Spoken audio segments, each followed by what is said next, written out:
warahmatullahi wabarakatuh. Salam sejahtera bagi kita semua. Perkenalkan, nama saya Reza Novita dari kelas Farmasi A Angkatan 2021 dengan NIM 2110110105031. Dan perkenalkan, nama saya Ade Agung Kurniawan dengan NIM 2110110500033. Pada video kali ini kami akan menjelaskan tentang perbedaan antara reaksi E1 dan reaksi E2. Di sini kami akan menjelaskan perbedaan antara reaksi E1 dan E2.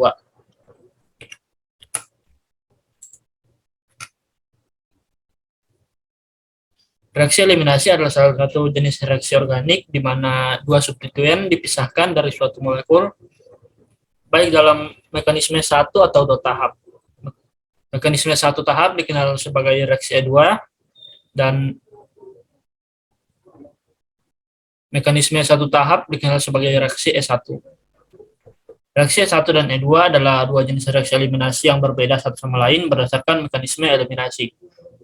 Pada reaksi ini, senyawa yang berikatan tunggal tersebut berubah menjadi ikatan rangkap.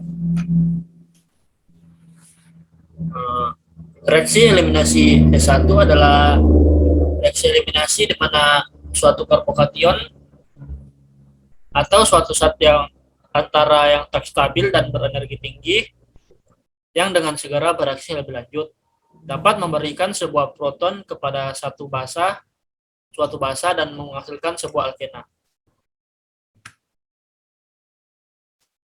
Sedangkan reaksi E2 atau eliminasi biomolekular adalah reaksi eliminasi alkil halida.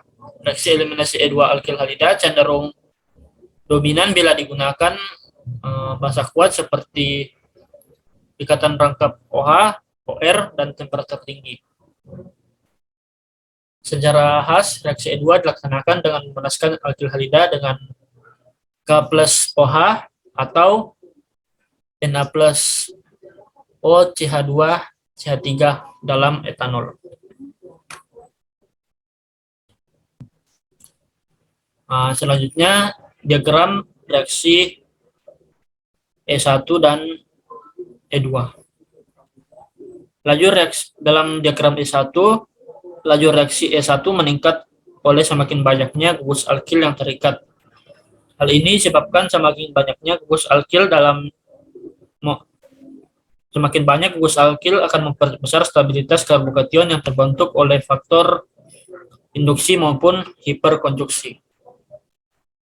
Sedangkan dalam diagram E2, reaksi berlangsung serempak dalam satu tahap. Tahap penentu laju adalah pembentukan keadaan transisi di mana basa OH berinteraksi dengan H beta akan membentuk ikatan sigma dan akan terputusnya ikatan sigma CH beta dan akan membentuk ikatan rangkap antara dua karbon disertai dengan polarisasi ikatan CBr yang siap putus jika energi tercukupi.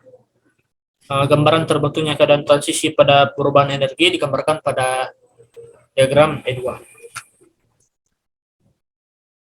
Perbedaan utama antara E1 dan E2 ialah reaksi E1 memiliki mekanisme eliminasi unimolekular, sedangkan reaksi E2 memiliki mekanisme reaksi biomolekular. Nah, E1 dan E2 ini memiliki reaksi yang berbeda. Reaksi E1 adalah jenis-jenis reaksi eliminasi dua langkah yang ditemukan dalam kimia organik. Sedangkan reaksi E2 adalah jenis reaksi eliminasi satu langkah yang ditemukan dalam kimia organik.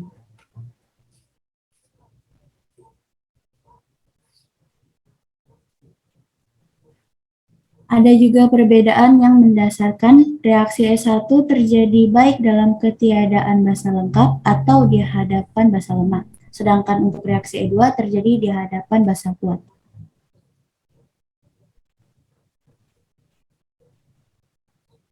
Untuk langkah-langkahnya sendiri, reaksi E1 itu memiliki reaksi dua langkah, sedangkan reaksi E2 adalah reaksi eliminasi dengan satu langkah.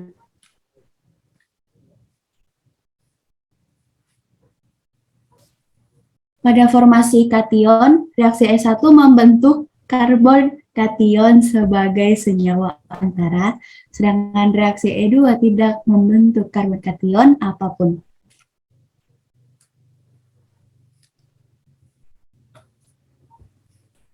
Nah, reaksi S1 dikenal juga sebagai reaksi eliminasi unimolekuler, sedangkan reaksi E2 dikenal sebagai eliminasi biomolekuler.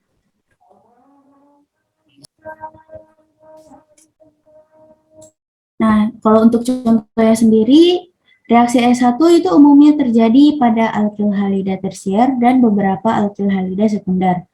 Sedangkan reaksi E2 umumnya terjadi pada alkil halida primer dan beberapa alkil halida sekunder.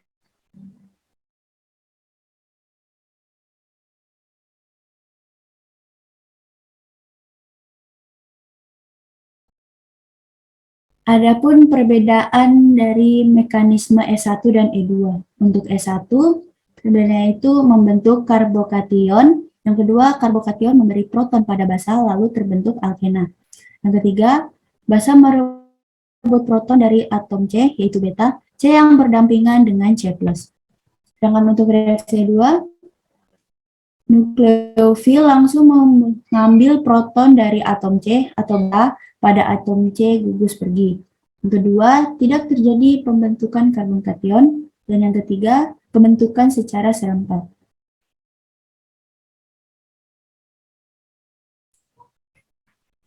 Itu demikianlah hasil presentasi dari kelompok kami. Kurang lebihnya mohon dimaafkan. Terima kasih.